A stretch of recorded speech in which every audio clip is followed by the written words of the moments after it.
Hi, everyone. Welcome to the Mission for Freedom podcast. Happy Tuesday to you.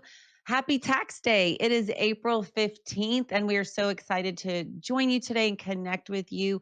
We are live on Mission for Freedom's Rumble page, YouTube, and then X American News. That is a phenomenal channel. If you're not subscribed, you definitely want to follow them.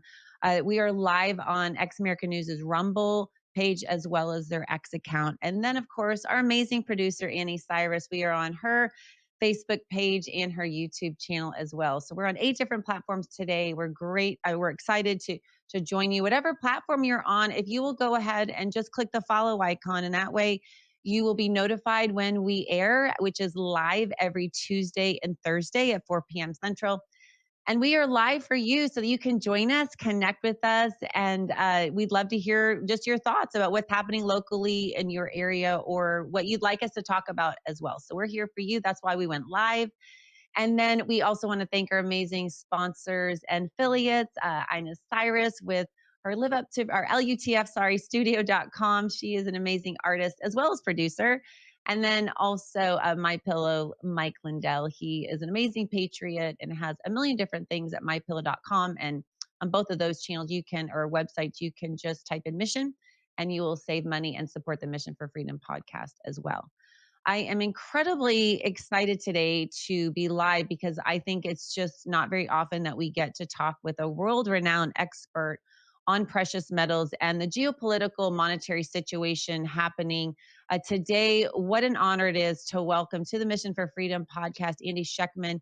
You know, Andy is probably one of the most humble, smart men I know. And I've met a lot of educated people. I used to be a pharmaceutical rep, called on a lot of physicians, very, very smart men in the medical field. And that's what I love about this podcast is that, you know, we're hitting different pillars that affect our freedom financially, medically, politically, educationally, and religiously. And these are pillars that I believe are the foundation of any society. And so I think it's important to talk about and pursue freedom on all of those levels. And so today we are so incredibly honored and blessed to welcome into the Mission for Freedom show today live Andy Schectman. As I said, he's been doing this 34 years. He is a world-renowned expert and speaker. He speaks all over the world. And what I like about Andy, he has a podcast called Little by Little, and it's this algorithmic decay kind of rhythm that he talks about how, you know, it just is all of a sudden, I mean, it's little by little, then all of a sudden something happens and you scratch your head and you're like, how did that happen? When really it's been happening all along. And that's what I love about him. He's like a sleuth, a financial monetary sleuth, and he starts putting these pieces together and figuring out what's going on. And so that's why I love having him here today, because he's here for you to answer your questions and to just give us some wise, educated perspective on what's happening geopolitically. So, Andy Schectman, a founder and CEO of Miles Franklin Precious Metals, welcome to the Mission for Freedom podcast today. Oh my goodness, you're amazing. It's so hard to live up to that one, but thank you. And it's an honor to be here as well. Really is. I always have been honored to chat with you, Miriam. You're one of the good ones in the industry and and authentic. And to me, that's everything is, authentic and down to earth and honest. That's what means everything to me. So thanks for having me. Well, and speaking of honest, you know, that is why you know, actually cashed out my IRA. A lot of folks, you can roll it over without any, you know, penalties or tax penalties as well. But I did just because I wanted it. I could see, I was listening to a lot. I could see what was happening on the horizon. That's what felt comfortable for me.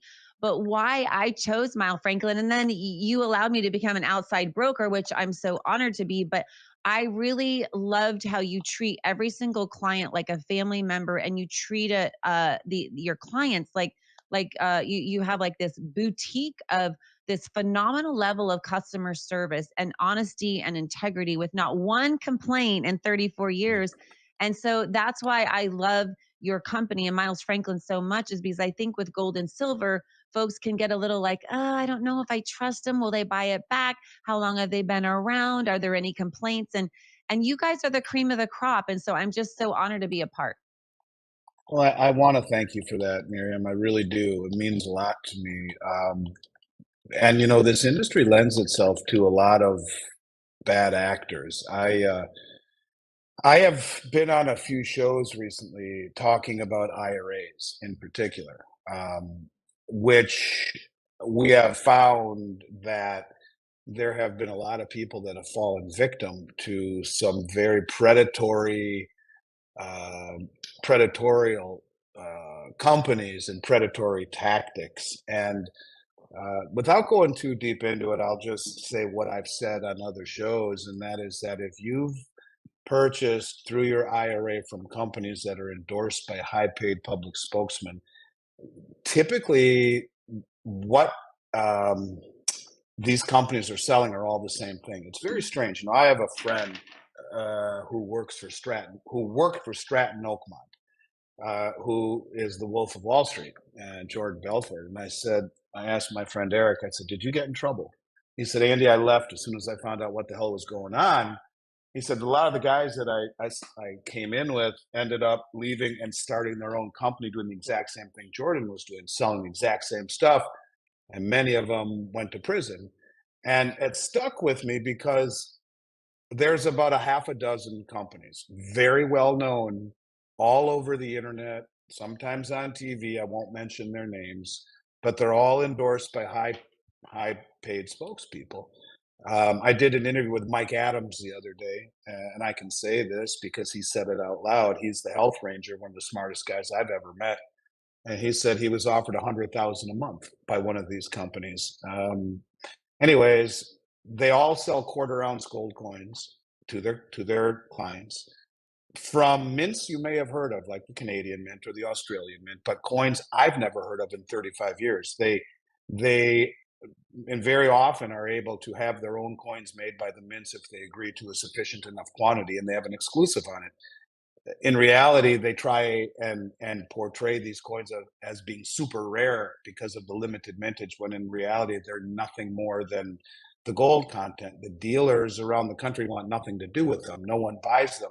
There's something in business called the cost of carry, where if you hold something on your shelf that has no demand, it sits there. That's the cost of carry, collecting dust instead of moving. Like when you sit having a cup of coffee in an expensive restaurant with your friend for 3 hours, you get the evil eye from the Yes. wait staff, get out already. I'd like to make, but that's the same thing with inventory.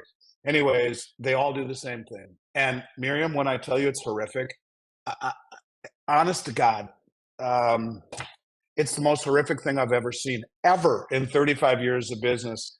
All sell quarter ounce gold coins priced between 950 and 1200, and usually fractional silver coins ranging from half ounce, 3/4 ounce, 1.5 ounce. The Royal Canadian Mint will not let you buy 1 ounce coins if you make them for yourself. Miles Franklin made some 2 ounce, my company, 2 ounce silver coins, Canadian Rockies. I sell them for the same price I'd sell a Canadian Maple Leaf for. These companies sell them for massive premiums and say that they're rare. They have destroyed people's lives. I was at a Wow. conference in Ottawa, Canada recently, and a man came up to me with his wife in the other room after I talked about this on stage, crying. Said, if my wife figures Oh, this out, she's going to leave me. Please help me. And we've helped a lot of people, tell them what to say, what to do. But this is pervasive and it's everywhere. So if any of your listeners have fallen prey to this same, um, if this sounds familiar to any of you, quarter ounce gold coins between 9 and 1,300, silver coins that average between 60 and 120, reach out to Miriam. Miriam, reach out to me. We'll tell you what to do, what to say, how to approach it. But when I tell you it's the most horrific thing I've seen in 35 years, I'm not joking. I'm not being sensational. And they pick on elderly folk through their IRAs who don't have the opportunity to make it back up again. It's kind of been a mission of mine. I was on Kyle Sarafan's show this morning. He's an FBI whistleblower, yes, was I've in the had him FBI. on. Yeah, and a lot of this started because after talking about it on Mike's show once before, his father's best friend called me and he said, "Oh my God, you more or less said what's on my statement." We helped him considerably, told him what to do and how to eviscerate himself from this horrible position, and then he introduced me to Kyle and said, "You need to talk to other people about this, including Kyle." And so Kyle's become a friend. Um, Anyways, I don't want to belabor the issue, but if any of your listeners have fallen down this hole, let us know. We'll help you. Yeah, and you can call me at 1-833-21-FREED, which is also 7333. And let's get you help today. So I love that you help folks too who have been abused. And I think sometimes that's why people shy away from gold and silver, because they hear stories like that. But for me, I'm a researcher. I want to check things out. And that's why the fact that you have not had one customer complaint in 35 years, with 10 billion in sales. I mean, it's remarkable truly what you and your dad started in the room the size of a closet for just like the epitome of the American dream. And so that's why I wanted, to connect with you guys. It made me feel safe and protected and protect the financial legacy, that I have tried to build. But I wanted to talk to you first, Andy, about this today. And that is the price of gold. This is astounding to me. I know, it's slowly going up, but there have been little spurts where gold has just soared in the interim here. And of course, I personally expected it when Trump announced the tariffs back in March, and we saw a gold soaring there for a few weeks, and then it dipped down. But I wanted to pull up this slide here from kitco.com, but it just is showing the level in the last 30 days. And you can see there that first rise there in the middle of March, that it's had a little increase, and then it leveled out, and then it spiked again towards the end of March, and then dipped again the beginning of April. But now we're seeing record highs again. And just today before we started the show, I pulled it up and it was 32.2690 an ounce gold was. And so I guess I just want to ask you. I expected it that after the tariffs, but do you have any in your with your research? Do you have any idea why we're seeing a spike like that again in April, or do you feel like gold is running away right now because of all of the uncertainty? It's being massively accumulated by the biggest money in the world. Since November, the United States has become a net importer of gold. We've imported somewhere in the neighborhood of 60 million ounces of gold since November. Largest deliveries in the history of the COMEX market ever. The largest deliveries last month. JP Morgan delivering 4 billion in gold to the COMEX on behalf of a customer. Which customer has that kind of Mm. money? You are seeing, look, it's the only other tier one reserve asset in the world next to US Treasuries. And not only are we seeing massive deliveries, but we're seeing what's called repatriation, where we are seeing the countries that have held gold traditionally in the Bank of England, which gives access to the LBMA, the London Bullion Metals Association, the oldest gold market in the world, and in the Bank of New York Federal Reserve to give access to the COMEX. These are the two price setting mechanisms of the world. Over 40 countries have brought back their gold. They don't trust the system any longer. And these deliveries are very rare. What is unusual now is that these contracts never stood for delivery. Less than 1% in both London and the United States, we saw deliveries. Now these deliveries are off the charts, and these family offices, sovereign wealth funds, and central banks are saying, no, we'd rather have delivery. Thank you very much. It's exposing the system. Give you an example. The LBMA is, the largest market in the world. They're what's called a T+1 settlement. T is trade day, plus one is the settlement day. So Monday you do the trade, plus one is Tuesday. On Wednesday, the metal should be heading your way. And all of this metal was under the guise of the faulty guys, which I said all along, they're not going to tariff gold. But they said they would. So all this gold was coming back into the vaults. We got to cover our short positions. The commercial banks would say there's tariffs, send it back. This game of going back and forth has been going on forever. It's reshoring. It's not because of that, because what has happened is the Bank of England figured it out, and they're like, "Oh, wait a second, this isn't tariff. Something's going on," and they halted. And instead of T+1, they're now T+8 weeks, and they say it's a Wow. shortage of trucks and manpower.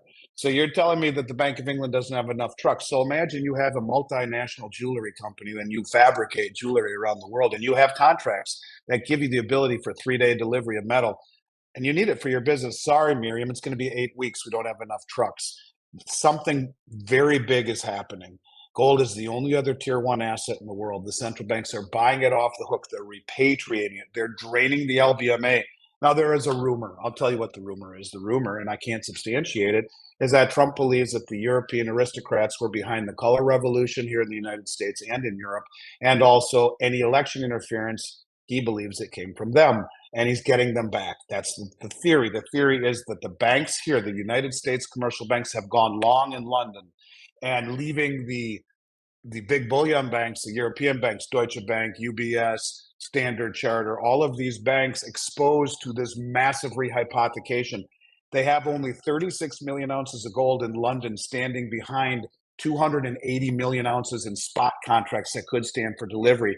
And if more than 36 million stand for delivery, we got a big problem. And so it's exposed this scam that the other countries, the BRICS nations that I said on your show forever, have been exploiting.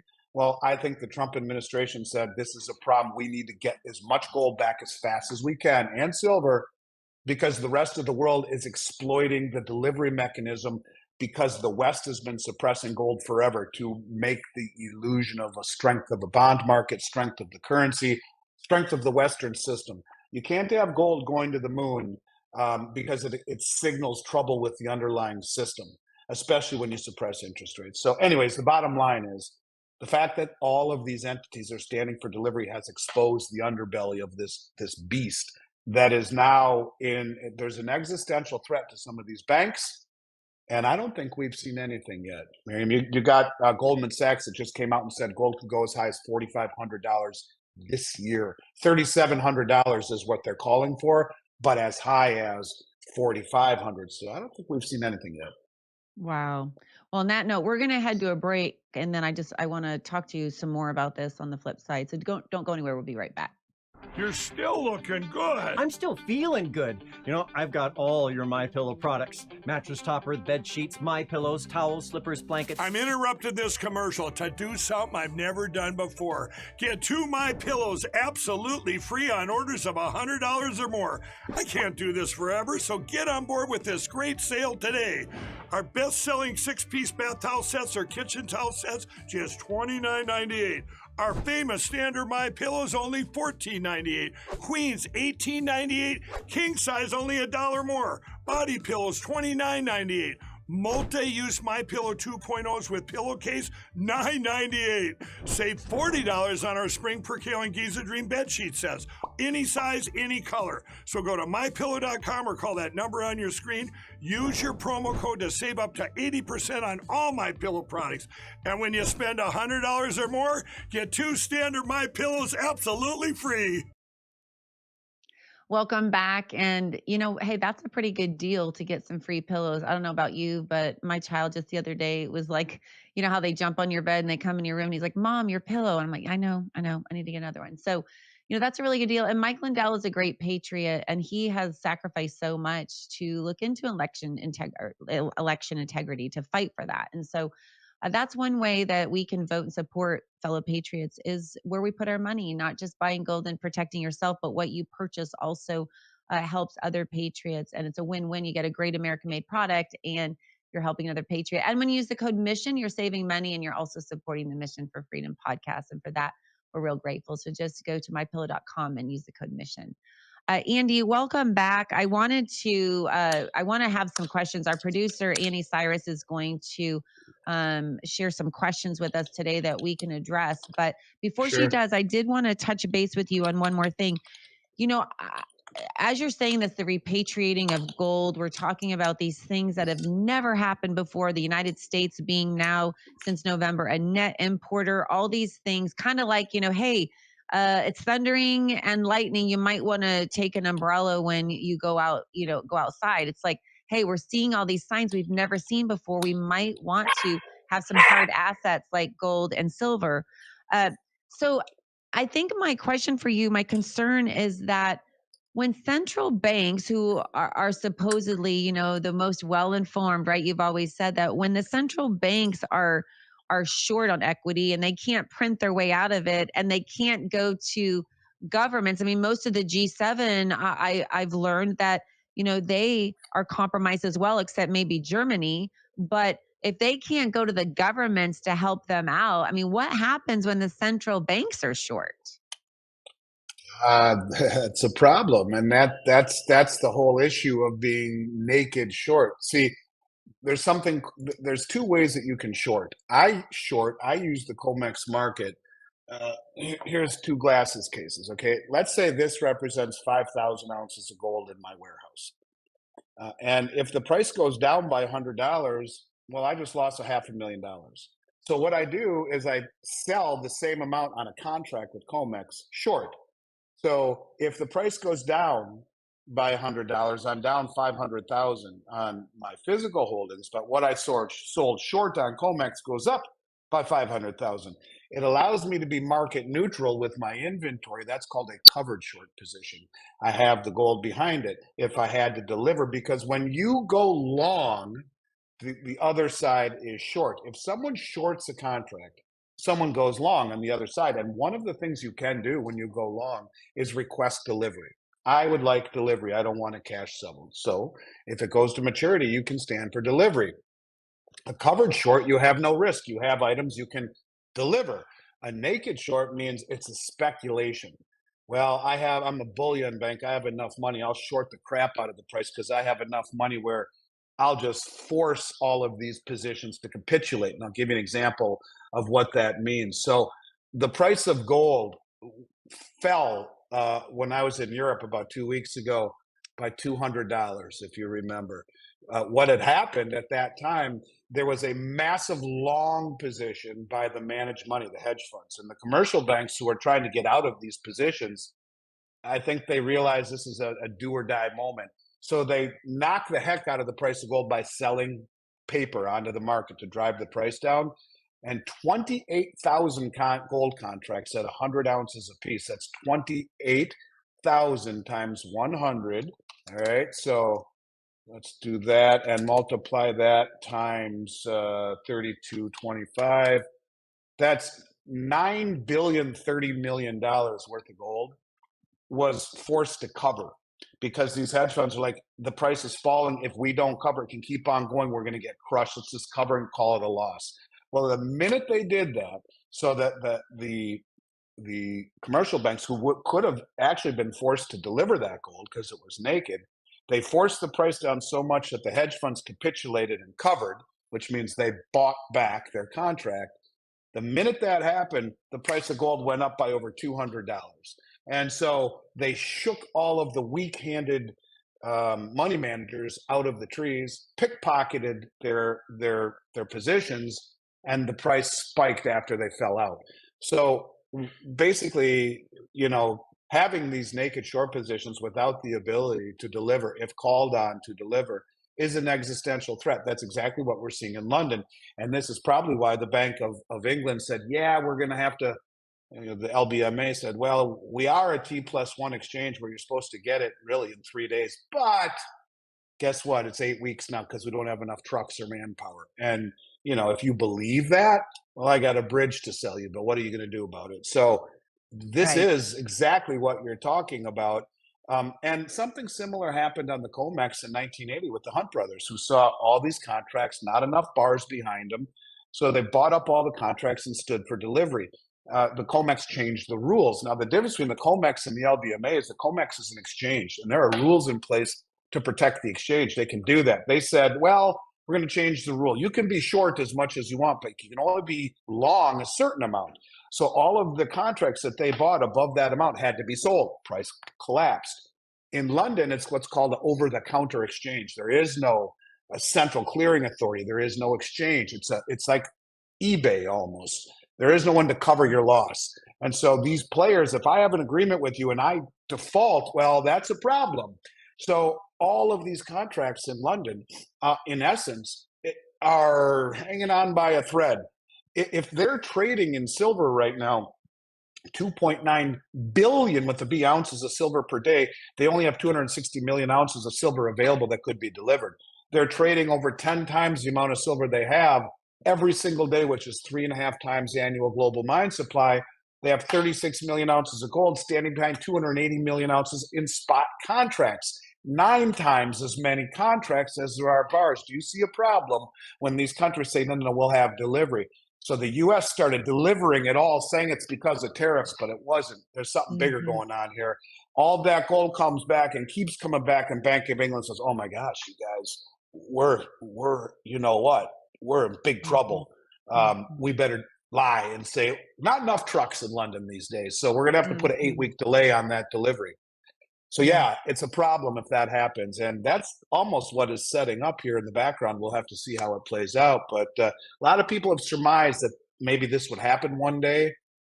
Seems to be setting up for it possibly to happen. Not sure if it Yes. will, but it could. Well, we have a lot of questions flying in here, and Let's I want do to it. try to get to them all. So, Sound Savvy says, Andy, if gold is breaking all time highs, what does that say about public trust in fiat currencies?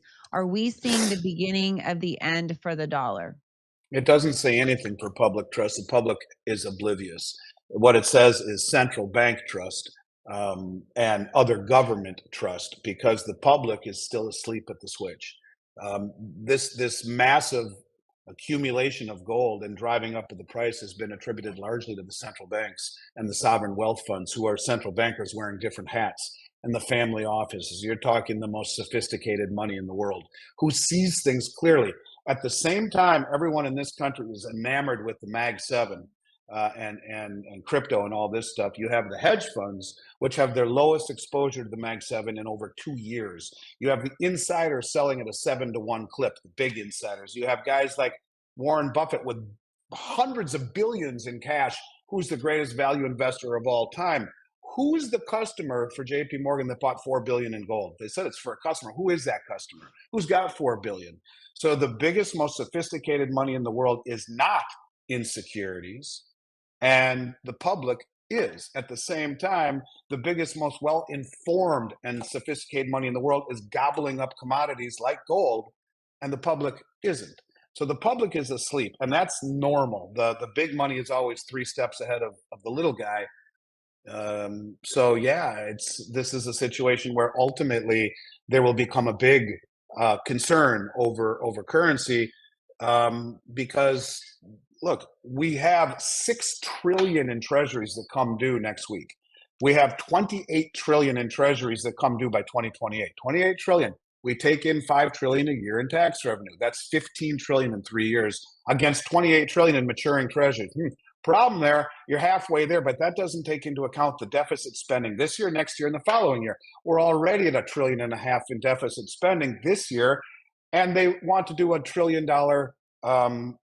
military budget, which is discretional, which means you have to borrow it. The Congressional Budget Office just came out and said by 2031, 100% of tax revenue will go just to pay the interest on the debt and mandatory entitlement spending, which is off balance sheet.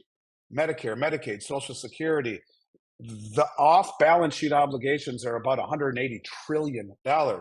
And that doesn't even take into account the nearly $37 trillion national debt, which is on balance sheet. In other words, we're broke, we're insolvent. And by just few years, every penny we take in tax revenue goes just to pay the interest on the debt.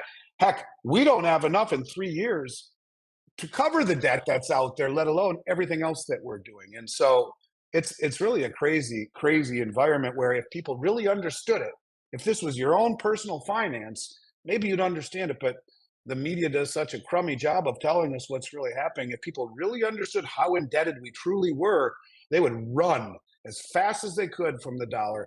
The wealthy people in this country don't have gigantic bank accounts. Yeah, they might have gigantic by some people's admission. What they have gigantic is gigantic amounts of assets, because assets, and this is the Cantillon effect, which says the people closest to the money supply, especially during inflation, benefit disproportionately because they buy up the assets. And in that environment, assets go up, but the cost of living goes up for everyone else, who benefit disproportionately. So yeah, you're seeing a situation where the rich get richer, the poor get poorer, and the world is saying, what the hell do we want dollars for that are being inflated away? And what do we want treasuries for, which can be taken from you, weaponized, and inflated? And then what we saw last week was something very strange. We saw the S&P fall 8 or 9%, and the Treasury market yields rise by 80 basis points. It's supposed to go the other way. In other words, if the market is falling, people are supposed to run into treasuries for safety, which would push yields down. The fact that they went up created a massive problem. It's called the basis trade, where hedge funds are speculating, and it's this close to blowing up the bond market. It's a very tenuous situation right now, to say the least. Long-term capital management, the big hedge fund in 98, 99, these were all Nobel Prize winning economists that were doing the same thing with the basis trade, and only to the tune of billions of dollars or hundreds of billions, a fraction of the trillions that they're doing now. And the Fed had to come in to bail them out, or would have blown up the whole system. What you see right now, because of the Dodd-Frank Act, these banks can't do speculative things, so they buy treasuries and then they short the treasury futures, which has a little premium to it, and they capture that spread. Well, they lever it up the yin yang, and it's this close to blowing up the bond market. That's what we saw last week. Everything is on razor's edge right now, and maybe that's why the big money is getting out of equities. Maybe that's why you're seeing such a rush into physical commodities and taking possession of them. These are crazy times, Miriam, for sure. Yeah. Oh, sound savvy. Thank you for that. Now let's go to Josh at Josh Ram. He says, with gold skyrocketing and the Fed cornered, is there any chance the U.S. will ever return to a gold standard, or is digital surveillance currency the real plan? This is Judy Shelton. I interviewed Judy, and her book is Good as Gold, and she advocates for issuing 50-year treasuries backed and redeemable in gold. And she said she was Trump's nominee for the Federal Reserve chair in 2016, and many think she'll take that when Powell resigns or when his tenure is up. And she said, Trump told me, Andy, he told me that on July 4th, 2026, he'll issue those gold-backed treasuries. So while that isn't really a gold standard, it's a quasi-gold standard. And of course, the BRICS, which I've talked with you about forever, the head of the New Development Bank, Dilma Rousseff, who was the former president of Brazil, said the BRICS have agreed in principle to a new settlement currency, not a common currency, but a settlement currency, 40% gold-backed, redeemable by central banks on demand, which again, we're moving closer and closer and closer to re-pegging gold to a monetary system. If Judy is right, if Delma is right, then the answer is yes. We're moving closer and closer and closer. It'll be a marriage between blockchain technology and gold because trust is gone. And how do you get people to buy our treasury if we're going to print it away and inflate it away and sanction it? I mean, who wants it? Well, if it's redeemable in gold, maybe. Judy then said she would expect to see stable coins issued off of the gold-backed treasuries. But the answer is yes. It's the only other tier one reserve asset in the world. Why would the most powerful bank, the BIS, central bank, reclassify gold as the only other tier one reserve asset in the world next to treasuries, and then see the central bank buying that's gone on since 2017 that has not abated? And now the repatriation, and now the draining of the LBMA, and the massive deliveries, and the U.S. becoming net importer, and Judy say back the treasury. I don't know about you, but you put all these pieces together, which in and of themselves are compelling, put them together, it's like, whoa, yeah, I think it's highly probable to some degree. Well, the Bank of International Settlements doing that, I think that we can kind of follow them and do, what they're doing, because they have the most knowledge of what's going on. Sir Alfred says, have Andy ring the bell on silver shenanigans.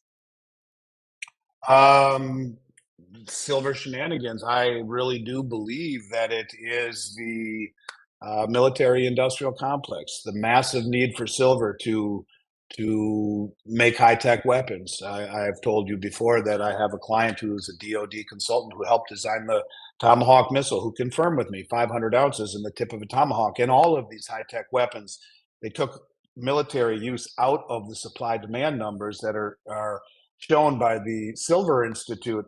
And so if you think about it, BlackRock, which more or less is the military industrial complex, owns all of these military contractors. Well, they're the ones that make the bombs that they give to the Ukraine to blow up the Ukraine and to blow up the whole everything. And then who gets the contracts to rebuild it? Well, it's BlackRock again. So in order to build the bombs, to build the high-tech aerospace, to do all the things the military needs to do this, they need to keep silver cheap. Well, that was the case until now. All of the world, like China and India and Russia in particular, have rang the bell themselves and said, hey, This is something that we're going to exploit. You have China, the second largest producer of silver in the world, flying all around the world right now, buying up doré and concentrate directly from miners. The concentrate's a byproduct sludge of the mining, and the doré are crudely refined bars that they fashion before sending them in for full refining. Well, they buy them right from the miner to disintermediate the market. This is the second largest producer of silver in the world doing this, shipping them back to China to refine them. India has imported almost 900 million ounces of silver in the past 4 years. That's more than the LBMA and the COMEX combined. Russia is now adding it to their strategic stockpile. 50 million ounces of silver were delivered on the first day of the March contract into the COMEX. Silver is a strategic metal. Positioning is happening. I expect to see it explode higher. Hold on. Have your strong fingertips. Don't let go. Yeah.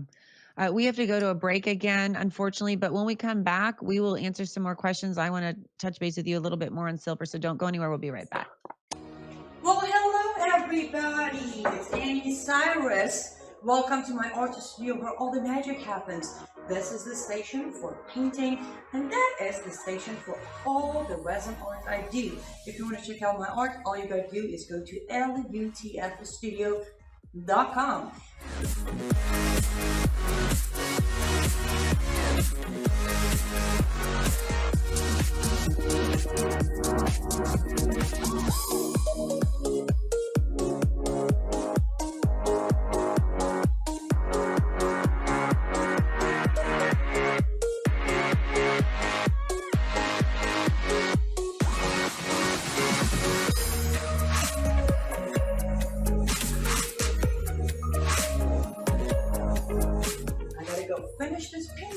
But I'm sure, or at least I hope, I'll see you at lutfstudio.com. lutfstudio.com. Welcome back. You need to head over there. Use the code MISSION. I'm telling you what, there are so many things you can find there. And Annie Inez is what I call her. She is a master of resin art. So the beautiful part is you can customize anything with colors or materials, and there's pretty much nothing she can't do. I know she's going to say, don't say that, Miriam, but I believe she can do pretty much anything. So lutfstudio.com, head over there and use the code MISSION and email her. If you're not seeing something you want, give her an email, give her a shout. She can call you or email you back and get you going on something that will be a really beautiful piece for your home. Andy, welcome back. I wanted to just weigh in just real briefly because we have a couple more questions I want to definitely make sure to get to. One from the Marie Oaks I want to get to next, but thank you, the Marie Oaks, for joining us. I wanted to just weigh in on the silver shenanigans question too, and that is that I've heard you talk about this, that the ratio between silver and gold, and I know there are different ratios, God's ratio, different ratios, but you've talked about it being 42-1, and silver right now is under that ratio. So, I mean, even if it were to catch up to that 42-1 ratio, it would soar pretty quickly. But you've even talked about different ratios that if silver were to reach that, it would just skyrocket.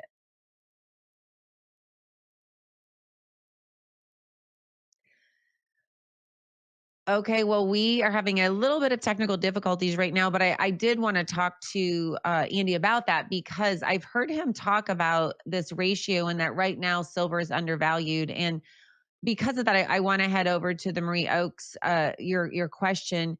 And you said you would love Andy's thoughts on whether gold hitting an all-time high is actually too late for average investors to act.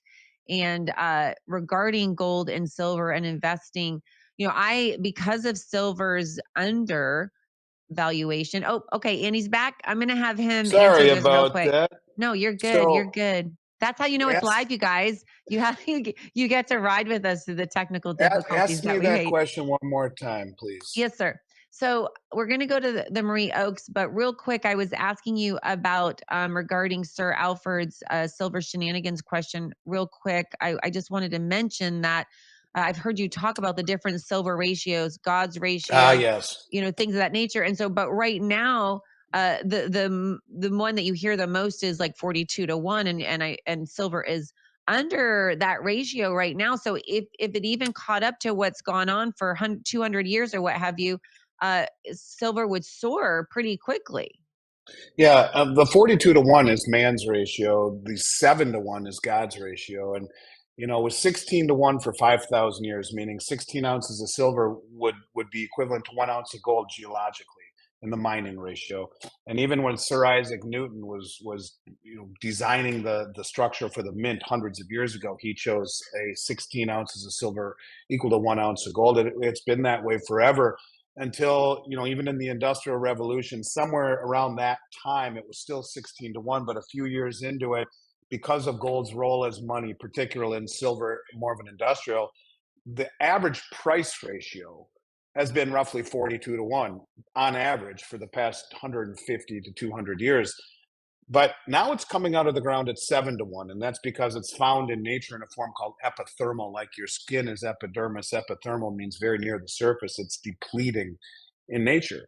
So, yes, it's coming out of the ground at a 7 to 1 ratio, yet because of the shenanigans by the bullion banks in the West, it's 100 to 1 roughly. It's the most undervalued asset on the planet. So, if you were to buy it at 100 to 1, or let's say you had gold and you traded an ounce of gold into roughly 100 ounces of silver, minus the premium and everything, it'd be 95 ounces or whatever it is, call it 100 ounces. If all that you needed to do was to get back to 200-year averages, which would be the average price, which isn't hitting a home run, you make 120, 115% return. In other words, you only need 42 ounces of gold, silver to get back your 1 ounce of gold that you got 100 ounces for when you traded it. So you get two, which would be 84 ounces, and you still have 16 ounces left. So it's that overvalued, but that at 42 to 1, you're still 6 times higher than it's coming out of the ground at. And this is what happens when you mess with Mother Nature and you suppress the price. The potential is extraordinary, and we call that asymmetric. The downside risk versus the upside high is asymmetrically in favor of silver to a level I've never seen before. You have the lowest downside and the highest upside of any asset I've ever seen. So yeah, I would say to you, it's as good as it gets, really. Yeah, I mean, just that lack of liability. I mean, that's just such a blessing to be able to have just nothing but upside. I mean, it's not rocket science. It's kind of a no-brainer to purchase silver, obviously, and gold. I wanted to get to the Marie Oakes question. She said, would love Andy's thoughts on whether gold hitting an all-time high is actually too late for average investors to act. I don't think so. I think it'll go higher than anyone thinks possible. I think there's better value to be found in silver and then trade to gold when that ratio corrects. It doesn't matter what the gold price does if the ratio between the two corrects. If you can buy it at 100 ounces of silver to 1 ounce of gold, instead of buying 1 ounce of gold, buy 100 ounces of silver. And if the ratio corrects just back to its 200-year average, you'll end up getting 2.15 ounces of gold back. That's a better way to play it. But you can also buy fractional gold. You can buy 10th ounce, quarter ounce, half ounce. Yeah, it would have been better to buy it earlier, but for those Bitcoin enthusiasts, is 85,000 too high? It was just at 120. Was that too high? I remember when it was 400, and one of my associates was telling me to buy it. So, what about the Dow Jones? I started in this industry; it was 2,100 in 1989, and watch it go to over 40,000. Is it still too high? So, no, I don't think it's too high because the price has been suppressed for so long to maintain the illusion of supremacy of the Western system. There's a term in economics called Gibson's paradox, which speaks to the inverse relationship between real interest rates and the price of gold. So if you suppress interest rates to make everyone think they're wealthy in their 401k and in their house and whatnot, you have to kill the canary in the mine shaft. That's the price of gold. Nobody knows what the real price of gold is. And quite frankly, it should be a whole hell of a lot higher in my mind. So yes, it's high. Yes, it's at all-time highs. And yes, it would have been better if you'd bought it before. I still think it will go higher. And I think it'll go higher than people think possible and be pegged to a new system, as Judy Shelton says, as many people are calling for revaluing the price of gold, including the head of the Bundesbank, the head of the Dutch National Bank, and including Senator Loomis for Wyoming, who is talking about revaluing gold. So, look, silver's a better buy, but no, I don't think gold is too high at all. Quite to the contrary. Yeah, I agree. I mean, the bottom line is when it's revalued or even just in time. I mean, you always want to get in, and I will go to I will talk about this comment till the day I die. But when you talk about the fact that gold, it is wealth, it's not money, it's wealth, and you just want hard assets to protect your legacy, your financial legacy. But truly, when you compare it to the S&P 500, I believe you said over the last 20 years how it's outperformed it. I mean, there's no downside to this, and it's just completely logical. You would, if you had an investment that pretty much had a guaranteed upside with a liability that's severely limited. I mean, it just is not rocket science to at least have some of your money, and then it's a hard asset on top of that. It just it makes no logical sense to not put some money into precious metals. You know, you talked about here saying that you put your IRA into gold. I remember when you did that, and it was probably hard to do because at that point gold was very high. But look how much it's appreciated since then. And so the point And of it isn't that past does not equal prologue, or prologue does not equal.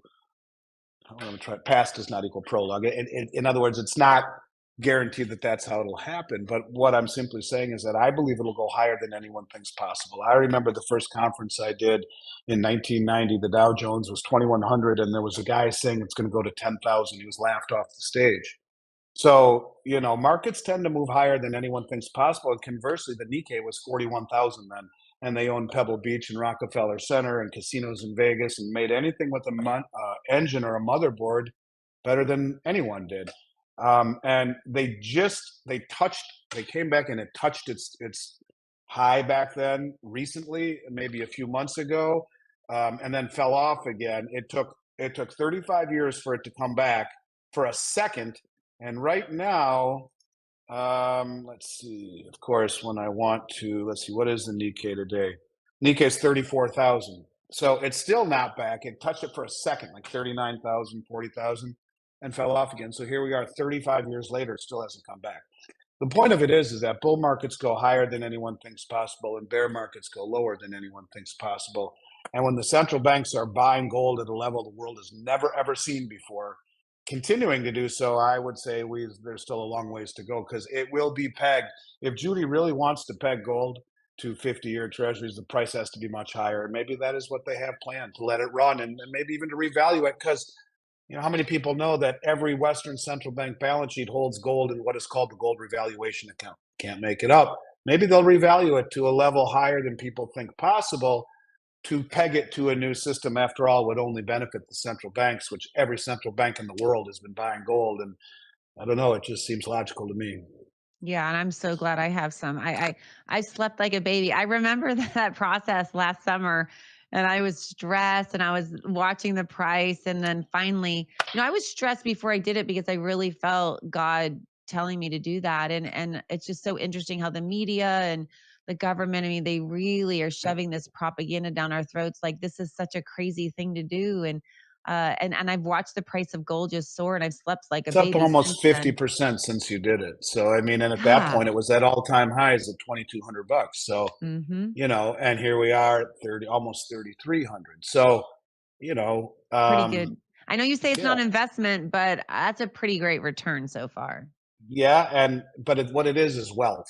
Yeah. And you know, the biggest money in the world since biblical times have been accumulating it. I did a conference in Ottawa. It was kind of a woo-woo conference of Jean-Claude and, you know, mystic stuff. And but yet, you know, part of my presentation was how gold was used in ancient Egypt 5,000 years ago. How the heck did they know where to find it, how to mine it, how to refine it? How did they know how to make with perfect symmetry King Tut's mask with technology in terms of fabrication that rivals what we see today? What I'm simply saying is there's something special about gold. There has been for all of time, and I think that's coming full circle. And I don't mean to you know, depart from reality here, but all I'm simply saying is that for all of time, gold has been unique and special. And because of the Western system, um, it got cast aside because it's a tether to doing sound money, to doing things prudent. And we've cast that aside in favor of a system that allowed these central banks to create an environment that we are now having to pay the price for. And so I think gold should be in everyone's portfolio, everybody's. portfolio, and it isn't to me an investment, although as you see, it can certainly perform as one. Yeah, I just you better believe I told everybody about that. I thought it was pretty exciting. At the Kate Crosby, welcome in, and she asked the question, Andy, what would you tell a young person who wants to hedge against what's coming but only has a few $1,000s to move? I'd start by paying yourself first every single time you get paid. I don't care if it's $10. Do what you can. Remove as much variable rate debt as possible, and pay yourself first. Because a young person, I'm still a young person in my mind, and how all of a sudden I'm 54 years old. I have no idea how that happened, and I still feel like I'm, the same, silly kid that was 19 with a leather jacket and a motorcycle. I was cool back then, and but I'm not anymore. And the best advice that I was ever given was by my father when I was 19, and said, "You will buy every 2 weeks, or I'll fire you." That was the only commitment, as I've said on your show, and it was the best gift he's ever given me. I have bought something every 2 weeks for 35 years, even though I own the company. He won't fire me anymore. It instilled upon me the importance of speaking to myself 35 years into the future. And I say, hey, man, you got 3 kids, you got 2 girls, so you got 2 weddings, you got 3 college educations, you got a wife, you got life, man. You better start saving. And I did. And it was the best gift my father ever gave me. And it taught me how to let the laws of compounding work for me rather than against me. And whether it be a $10 bill in a jar, which, would be better if you could buy $10 worth of silver. I'm the US contact for Glint. And although I think physical metal is better than Glint, I still like Glint a lot. And Glint is a digital program that you have and download at the iTunes store. And you can democratize this gold and silver. You can buy $1 worth, and it's held in Brinks, Switzerland. You can spend it on a MasterCard. If any of your people would like to sign up for Glint, just when you sign up at the App Store, type in Andy ANDY 24 in the coupon code, and you'll get a free MasterCard sent to you. But it allows you to buy, if you want, $10 worth of gold, $5, $1, silver or gold, and it's on your iPhone. You can spend it, you can liquidate it, or you can cash it into physical gold with me. What I would tell people is accumulate assets and do the best you can to stay out of debt, even if it means living, not keeping up with the Joneses for a while. It's better to have peace of mind, because Father Time catches up to us all, and that's why having something, a regimented plan. It's like working out. You don't Mhm. get in great shape by working out hard for a week. You do it by working out hard 4 or 5 times a week, every week for years, and then all of a sudden you look in the mirror like, yeah, I look good. Well, that's the exact same thing with saving. That's the exact same thing with anything. It's being committed, regimented, and that's the best advice I could give. Yeah, we're still working on that concept with my son because he works out a couple of times and then does the gun flex and asks me if he looks bigger. I'm like, probably more than 2 times you're gonna have to do that, and I think sometimes we Americans are like that even with investing or anything. We want to get rich quick, we want a sexy stock that's going to, have a really great return very quickly, and really it's that whole turtle versus the hare kind of thing. So, we're running out of time, we just have a minute left. Andy, how can folks connect with you? I know you have an amazing podcast that I learned so much from as well, little by little, so I just wanted you to share with folks how they can connect and follow with you. Well, and it's important if people do connect with us somehow, and it's best to connect with you, of course. But if Yes. anyone sent us an email that at info@Miles Franklin requesting the same price list that they would get from you, if that were to happen, make sure that they put that it came from this show, and you'll get all the credit for it. But you know, in general, I'm everywhere on YouTube, and I'm easy to find. Our website is milesfranklin.com, but contact Miriam. The price list that she will provide for you is far better than what you see online. It'll be as good or better than That's right. anywhere in the United States. And, if people want to reach out to me, info@Miles Franklin, any questions you have, I'll respond to them. Yes, and you can call me at 1-833-213-7333 or 1-833-213-FREED. That's the past tense of free, freed. And then you can email if you're more into that, mission for freedom podcast at gmail.com, mission for freedom podcast at gmail.com. Andy, thank you so much. We are out of time. Thanks for joining me. Until next time, God bless you. Stay in the fight and have a great day.